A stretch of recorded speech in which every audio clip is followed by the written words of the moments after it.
Ketimpangan pembangunan Indonesia sejak lama menjadi isu yang selalu dikeluhkan, terutama kesenjangan antara Jawa dan luar Jawa.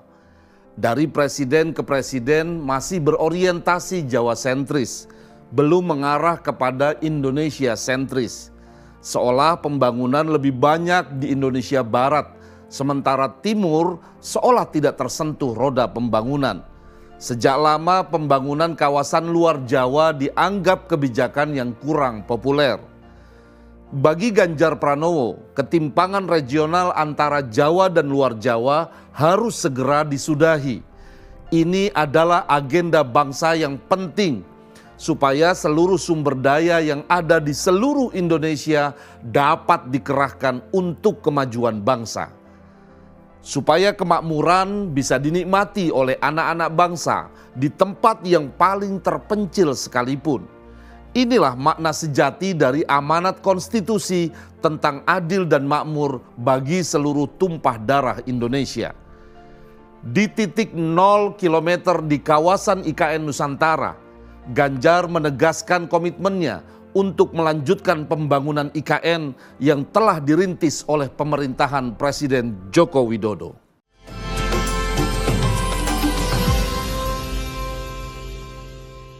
Di antara pasangan calon presiden dan wakil presiden yang akan berlaga pada kontestasi Pilpres 2024, hanya pasangan Ganjar Pranowo dan Mahfud MD yang memiliki komitmen melanjutkan pembangunan IKN dengan mendasarkan pada gagasan yang jenial tentang pemerataan pembangunan nasional.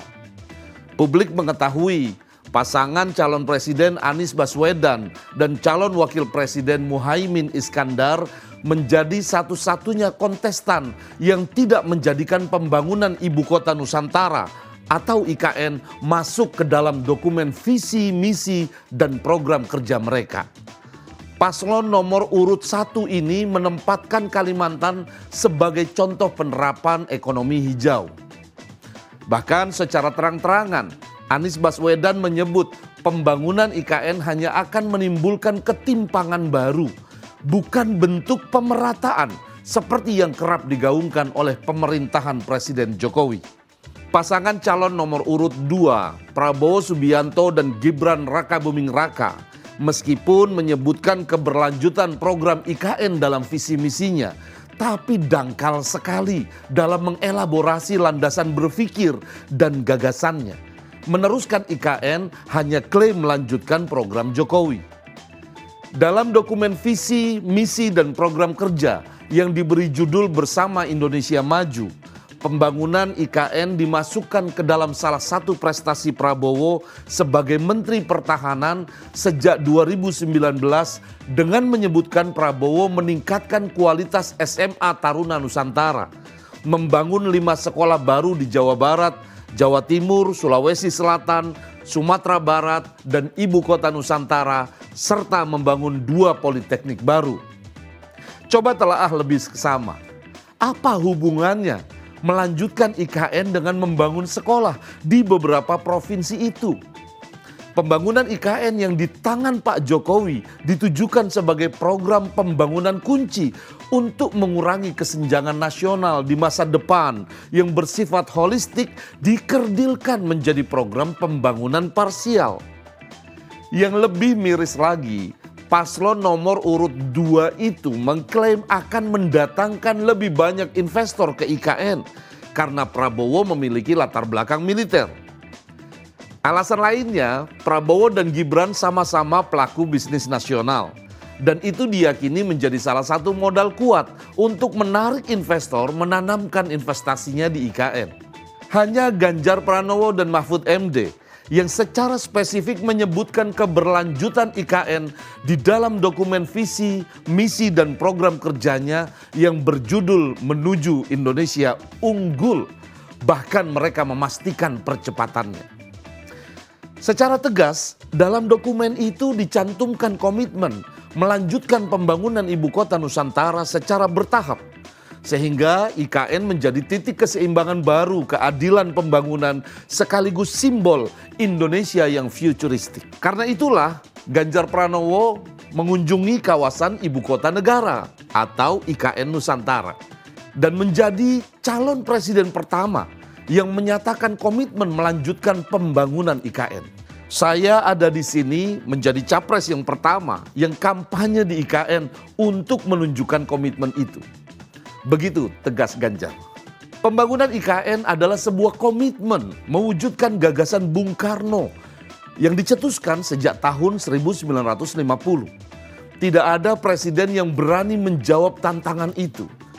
Maka ketika Pak Jokowi merintis ibu kota baru, Ganjar tegas menyatakan akan terus melanjutkan dengan segala konsekuensinya.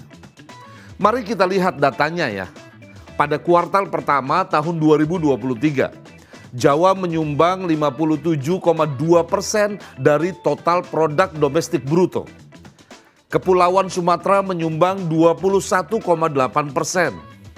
Kalimantan 9%, Sulawesi 6,9%, Bali dan Nusa Tenggara 2,7%, dan Maluku serta Papua 2,5%. Data-data ini menunjukkan makin ke timur sumbangan pada PDB makin kecil. PDB merupakan salah satu indikator mengukur pertumbuhan ekonomi. Artinya betapa selama ini ketimpangan ekonomi begitu nyata. Dalam pandangan Ganjar, IKN bisa menjadi magnet sekaligus lokomotif yang menggerakkan pembangunan di seluruh kawasan timur.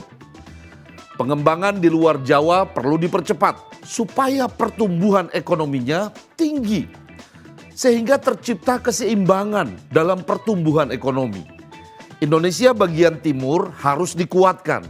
Sedangkan Indonesia bagian barat yang selama ini sudah bagus sumbangannya pada PDB tetap dipertahankan.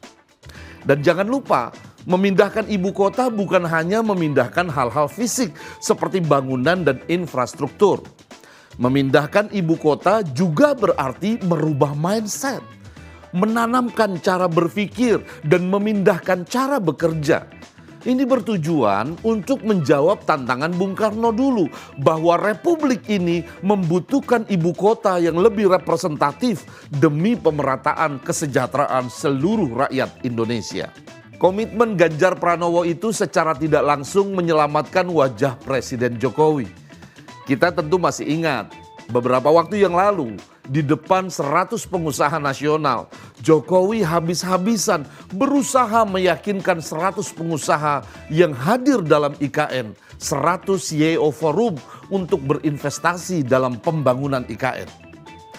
Tapi setelah pertemuan 100 CEO itu, semua orang tahu hasilnya. Para pengusaha tetap akan bersikap hati-hati. Mereka khawatir program IKN tidak jelas kelanjutannya. Sejak drama manipulasi konstitusi di Mahkamah Konstitusi yang memberikan jalan sang anak menjadi cawapres dan mengacak-ngacak kualitas demokrasi demi melanggengkan politik dinasti, kredibilitas dan integritas Pak Jokowi tak dipercaya lagi.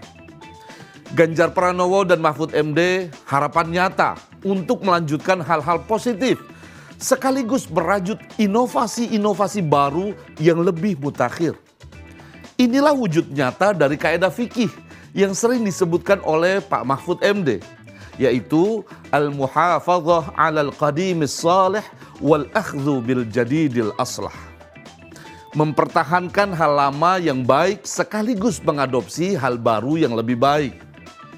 Di titik nol ibu kota Nusantara, Ganjar menegaskan bahwa pembangunan tidak boleh dimulai dari nol lagi.